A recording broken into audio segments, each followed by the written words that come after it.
اپنے معصومانہ انداز میں اپنے باپ سے کہتے ہیں کہ بابا رات کو آپ کے کمرے میں کوئی انکل آئے ہوئے تھے اور وہ آپ کے بیڈ پر سو رہے تھے۔ باپ پوچھتے ہیں کہ آپ کی ماما کدھر تھی؟ اس نے کہا بابا ماما بھی وہیں پر، بلکہ ان کو چائے وغیرہ بھی جا کر پلائی گئی اور ماما بھی ان کے ساتھ ہی کمرے میں موجود تھی، تو بابا وہ آپ کے کمرے میں کیوں تھے؟ خیر وہ اپنی بیوی کو کہتا ہے کہ تم میری غیر موجودگی میں میرے گھر میں کسی کو لے کر آ رہی ہو جس میں تو اس کے بعد یہ سب کچھ سننے کے بعد تو ڈیفینیٹلی تمہیں طلاق دے دوں گا۔ یا فون کال جو ہے وہ اس کو بند کرتی ہے، اتنی بے رحم جلاد ماں بن جاتی ہے، واش روم میں جاتی ہے، واش روم سے تیزاب لاتی ہے، دونوں بچوں کو تیزاب پلا دیتی ہے۔ گجرات کھاریاں کا یہ واقعہ ہے جہاں پر ایک جو ماں ہے اپنے دو معصوم بچے، جن میں سے ایک بچے کی عمر ہے 8 سال اور ایک کی عمر ہے تقریباً 6 سال، ان کو غصے میں آ کر، تکلیف میں آ کر تیزاب پلا دیتی ہے۔ گھر میں کوئی ایسی لڑائی ہوتی ہے جس کی وجہ سے ماں کو غصہ آتا ہے اور وہ یہ نہیں دیکھتی کہ میں جن کو تیزاب پلانے لگی ہوں وہ میری اپنی ہی پیدا کی ہوئی اولاد ہے اور میں اس کے ساتھ کیا سلوک کرنے لگی ہوں، جو چیز میں ان کو پلانے لگی ہوں اس کے بعد میرے بچوں کا کیا حال ہوگا۔ خیر وہ اس چیز کے بارے میں بالکل نہیں سوچتی ہے اور اپنے بچوں کو تیزاب پلا دیتی ہے، جس کے بعد جو اس کے بچے ہیں وہ کس طرح سے تڑپ تڑپ کر اپنی جان دیتے ہیں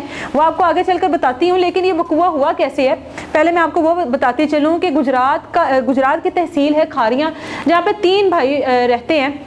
ان میں سے ایک بھائی کا نام ہے رفیق حسین، ایک کا نام ہے ارشد حسین اور ایک کا نام ہے مشاہد حسین۔ جو رفیق حسین ہے وہ سب سے بڑا ہے اور جس طرح بھی ہوتا ہے یہاں پر اپنا گزر بسر کرتے ہیں۔ ایک دن جو سب سے بڑا بھائی ہے رفیق حسین وہ اٹلی چلا جاتا ہے،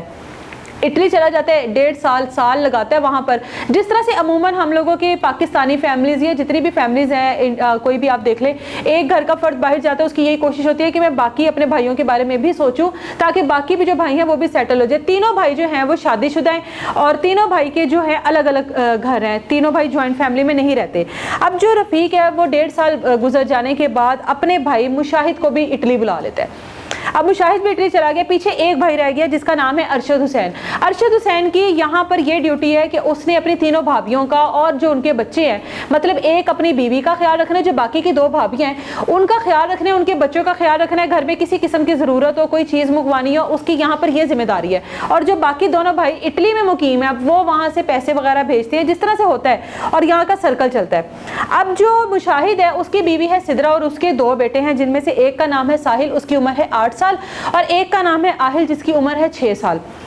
اکثر مشاہد اور اس کی بیوی کی لڑائی جھگڑے ہوتے ہیں، فون پر ان بن رہتی ہے۔ اب اس کی وجہ یہ ہے کہ جو ارشد ہے یہاں پر موجود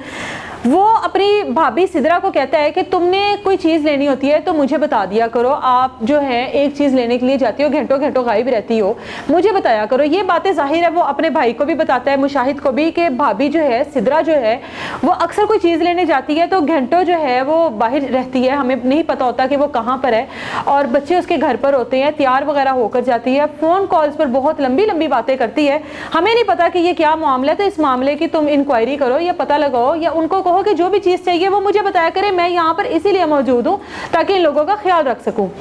مشاہد اکثر اپنی بیوی سے یہ پوچھتا ہے کہ بھئی تم نے جو چیز منگوانی ہے تم میرے بھائی کو کہہ دیا کرو، تم خود سے مت جایا کرو، اتنی دیر تم کیوں چلی جاتی ہو۔ اس بات پر سدرا ہمیشہ آپے سے باہر ہوتی ہے کہ تم مجھ سے کیوں پوچھتے ہو یا میرے پر کیوں شک کرتے ہو، میرے بچے ہیں، میں نے ایسا ویسا کوئی کام کیوں ہی کرنا ہے۔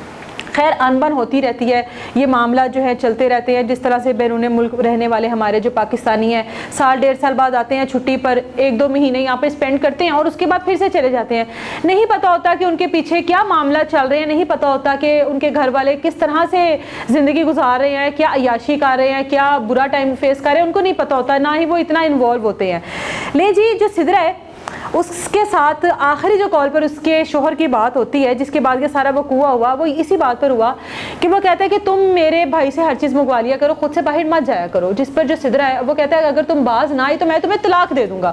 وہ کہتی ہے مشاہد کو کہ تم نے مجھے طلاق کی دھمکی دی، اگر تم نے مجھے طلاق دی نا تو میں تمہارے دونوں بچوں کو بھی مار دوں گی اور خود بھی اپنی زندگی کا خاتمہ کر لوں گی۔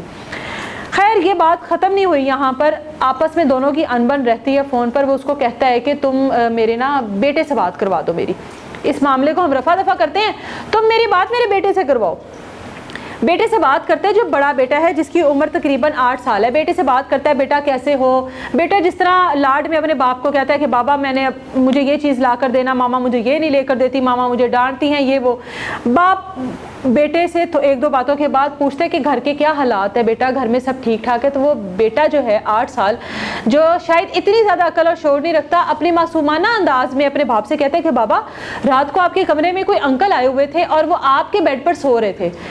باپ پوچھتے ہیں کہ آپ کی ماما کدھر تھی؟ اس نے کہا بابا ماما بھی وہیں پر تھی, ماما نے تو بلکہ ان کو چائے وغیرہ بھی جا کر پلائی اور ماما بھی ان کے ساتھ ہی کمرے میں موجود تھی, تو بابا وہ آپ کے کمرے میں کیوں تھے؟